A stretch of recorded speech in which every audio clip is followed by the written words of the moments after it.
edhe është e mundur, për shkak se edhe për shkak të një lloj raporti të çuditshëm që është krijuar në konfliktin mes ushtrisë izraeliane dhe Hezbollahut, ku Hezbollahu për shkak edhe të eksperiencës iraniane etj ka pas përdorim masiv edhe me deri diku me lloj efikasiteti të dronëve, pra është e vështirë sot që të luftosh në Liban me kushtet që ke luftuar fjala vjen në Gaza.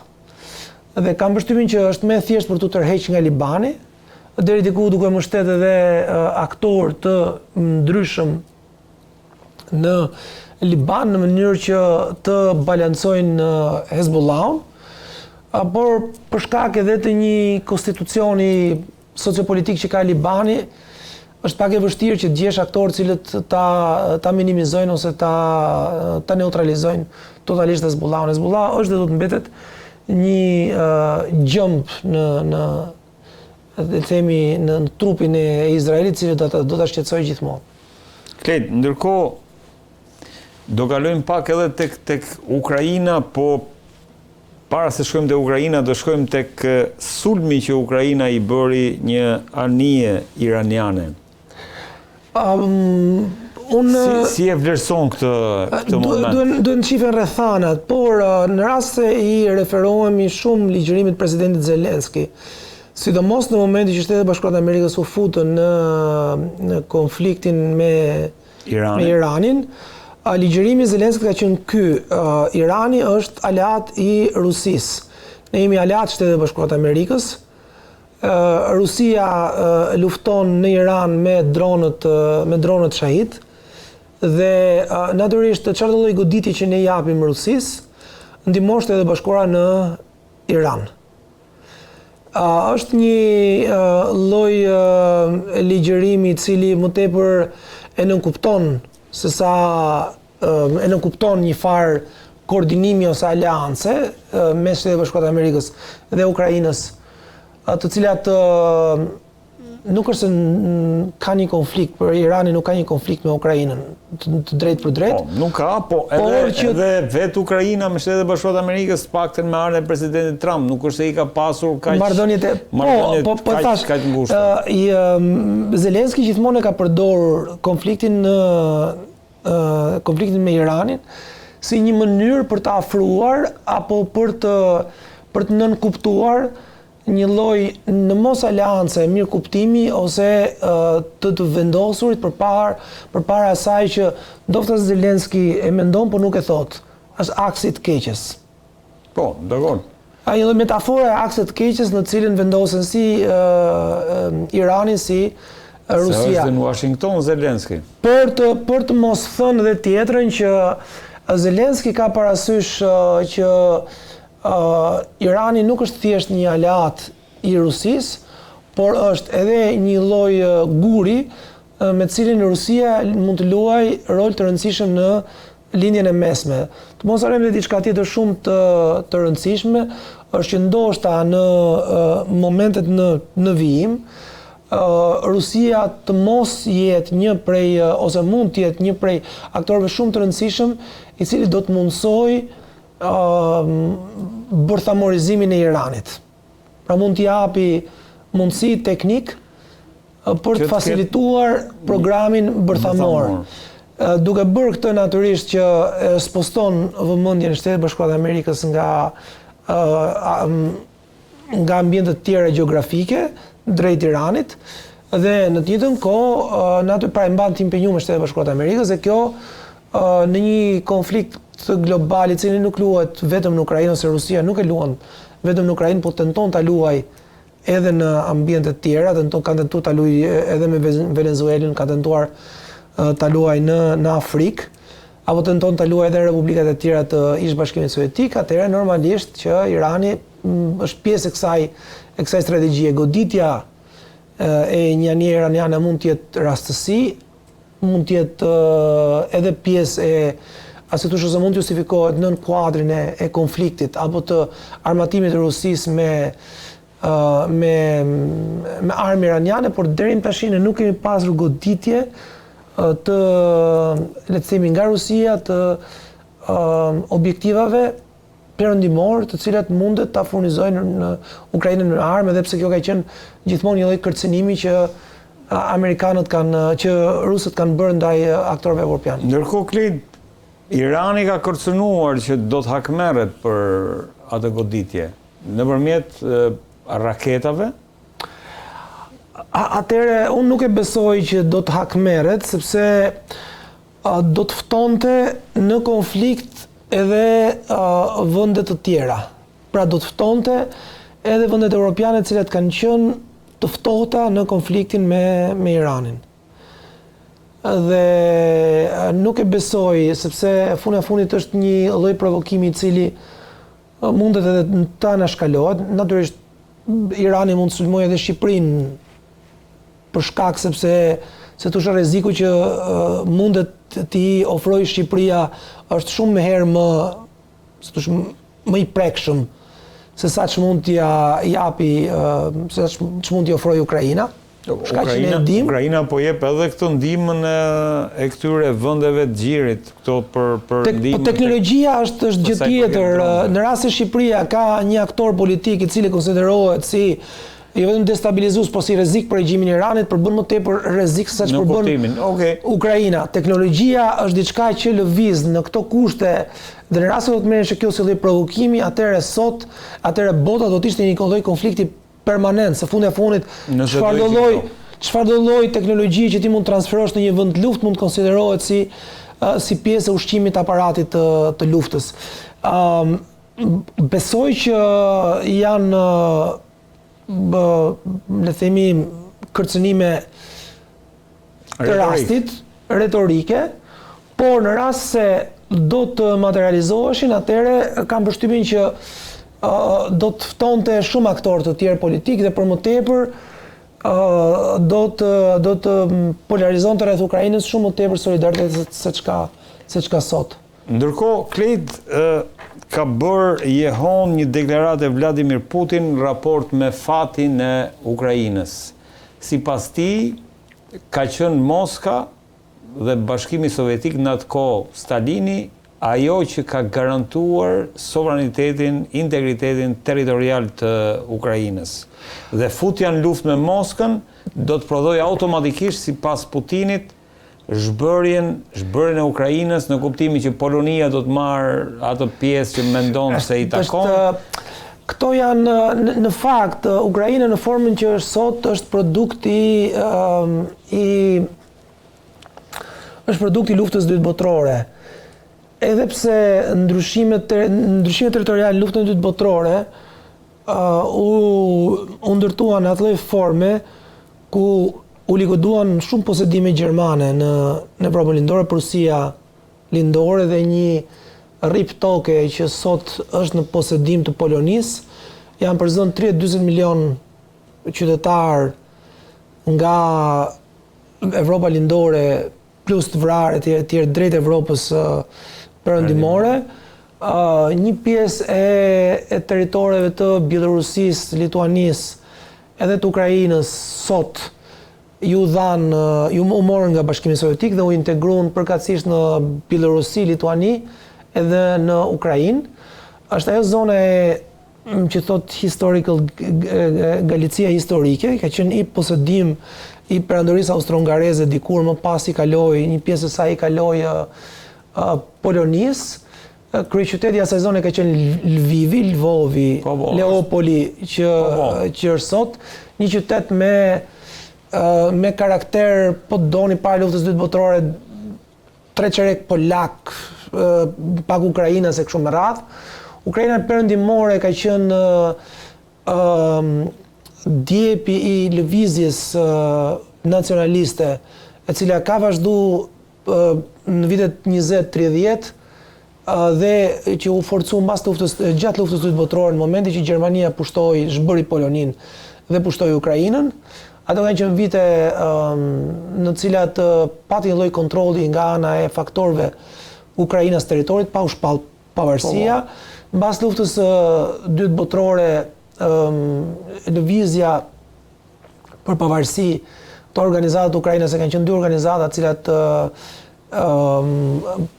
bën edhe një farë konflikti ose zhvilluan edhe një lloj rezistence ndaj Bashkimit Sovjetik, u shtypën me dhunë një pjesë e mirë e këtyre njerëzve janë u spostuan drejt Kanadas, Shtetit Bashkuar të Amerikës, diasporë shumë e madhe e djathtë, le të themi, ultranacionaliste, po të doni.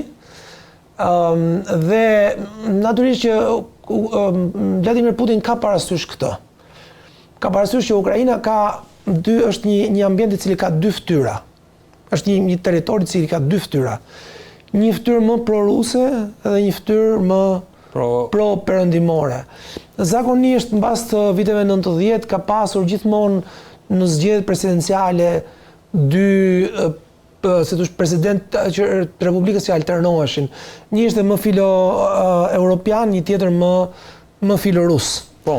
Dhe ky lloj bipolariteti i Ukrainës në një farë mënyrë u tentua të shfrytëzohej nga Rusia, jo vetëm me krizën e Krimes, po edhe kryesisht me krizën e Luganskut dhe Donetskut, me shpalljen e Republikës Popullore të Luganskut, edhe të Donetskut. Dhe se tush ideja e denazifikimit që ripropozonte Putini ngrihej pikërisht duke pas parasysh këto ekot e luftës dytë botërore. Pra zhbërjen e gjithë atij faktori nacionalist ukrainas i cili është ringjizur mbas viteve 90 dhe ka qenë i fortë dhe është përfaqësuar sidomos me lëvizjen me këto revolucionet me ngjyra, edhe më pas me Euromaidanin e famshëm. Dhe gjithë procesi denazifikimit ose pushtimi i Ukrainës lind pikërisht me këtë idenë e ripërvetësimit të Ukrainës brenda territorit të ish bashkimit sovjetik. Në mos kontroll direkt, kontroll natyrisht indirekt.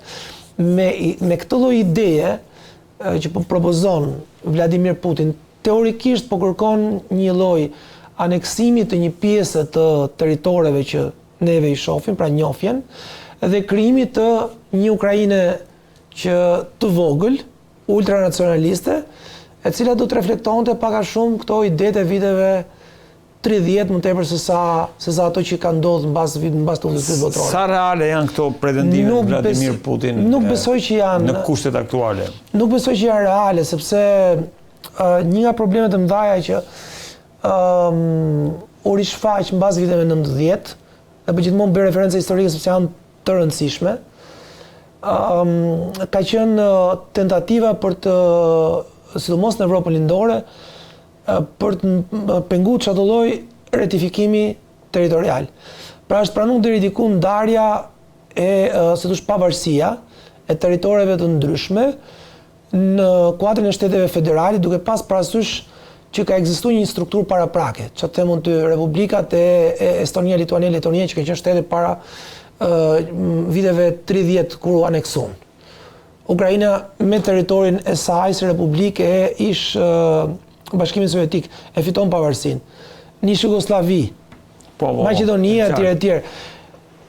E jashtëzakonshme ka qenë rasti i Kosovës, po dhe rasti i Kosovës merr parasysh një ndarje territoriale e cila ekzistonte brenda kufive të federatës. Pra ideja e viteve pas viteve 90 ka qenë që nuk duhet të ketë ratifikime territoriale, sepse po ju futëm logjikës ratifikime territoriale. Kjo mund të pasojë në konflikte të mëdha me kosto, të cilat faktikisht ti po t'i shohësh, po t'i kthehesh historisë pak të luftës parabotërore, të parë luftës parabotërore ose mbas luftës parabotërore, edhe të luftës dytë, në thelbi i cili është i luftës dytë, ratifikimet territoriale edhe pakënaqësia që rrjedh nga Versaja. Cila është logjika e luftës parabotërore?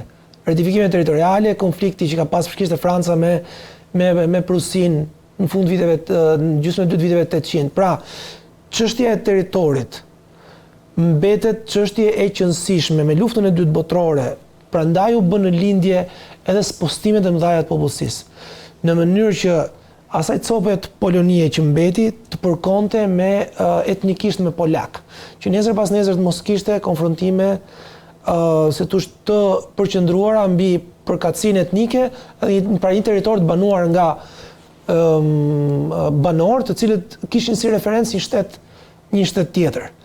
Dhe Evropa Lindore ka kaluar në për këtë dhimbjen e madhe të pastrimit territorial, dhe ke vende sot si Polonia, të cilat para luftës dytë botërore kishin dhe territor të ndryshëm, po kanë pas një mozaik popullsie shumë të ndryshëm se sa i mas luftës së dytë botërore. Sepse minoritet praktikisht në Evropën Lindore, çato minoritetesh janë zhduk, dhe sidomos ato gjerman. Dhe kjo është bërë edhe në mënyrë të dhunshme, pikërisht për të identifikuar sa më qartë territorin me grupin etnik përkatës. Dhe frika më e madhe mas viteve 90 ka qenë pikërisht kjo. Dhe kjo frikë vazhdon dhe mbetet e rrënjosur në memorien kolektive edhe institucionale të atyre që tentojnë të japin një zgjidhje problemit të Ukrainës. Në skenarin më të mirë, Rusia do të mundet të mbajë të pushtuara këto territore pra t'i lehet në një momenti më të vonshëm. Dhe në skenarin më të keq, le të themi Ukraina do t'i ripushtojë. Do t'i çlirojë, t'i rimari.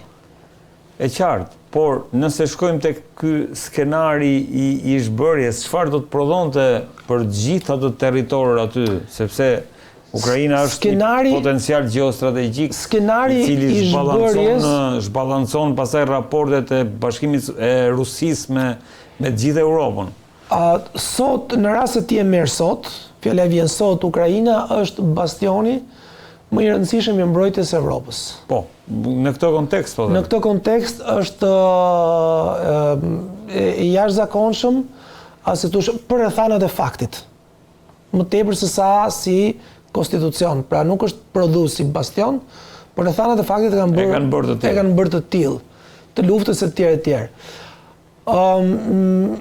Në Ukrainë, Bashkimi Evropian do të penetronte sido që të ishte situata. Pra është reaksioni i Moskës e cila bëri të mundur që të bllokohesh e gjithë projekti i hapjes së procesit integrimit të europian. Po. Në rastin konkret do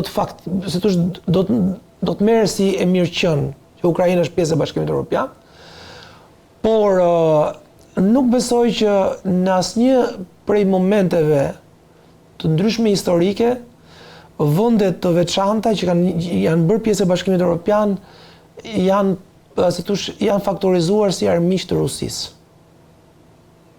Në asnjë lloj momenti. Unë kam përshtypjen që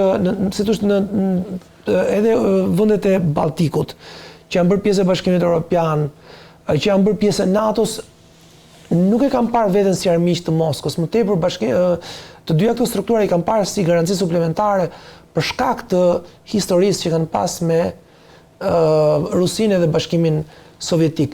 Ukraina në këtë kuptim nuk do të prodhonte ndonjë gjë të re, përveç se në logjikën e Putinit do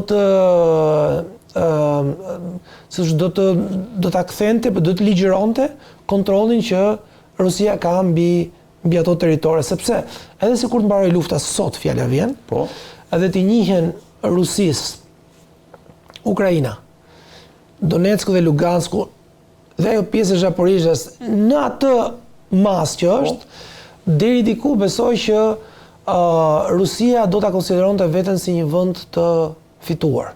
Pra konflikti do të quhej i fituar, sepse do të përkonte me një shtim territorial, sado i vogël, sado me pasoja të mëdha ekonomike. Krejt, të falenderoj shumë. Shumë faleminderit.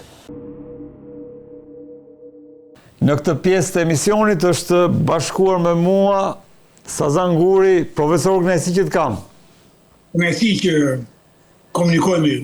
Nga era e fundit që kemi qenë bashkë, profesor, ka ndodhur një, le të themi, qeveria ka marrë një vendim për një reflektim në raport me protestën e qytetarëve në bulevard. Te bulevardi Flamingove, thot kryeministri. Dhe kanë nxjerrë një dokument të cilin e ka quajtur Besa. Kanë dalë, le të themi, pjesë të këtij dokumenti janë publikuar në media, thelbi i gjës është që nga pozicioni që ai projekti në Zvërnec do të bëhet, kryeministri ka kaluar në një fazë 90 ditore ku ky projekt do të diskutohet me specialist, me qytetar etj. Dhe më pas do të merret vendimi se do të mund ose jo të realizohet. Si e vlerëson këtë kthes qeverisë? Jo, unë e vlerësoj që është një lloj zbuthje, tërheqje, një lloj skuze e vogël, një lloj të kuptuarit nga kryeministri që është në rrugë gabuar, por që nuk e thot me zë të plot.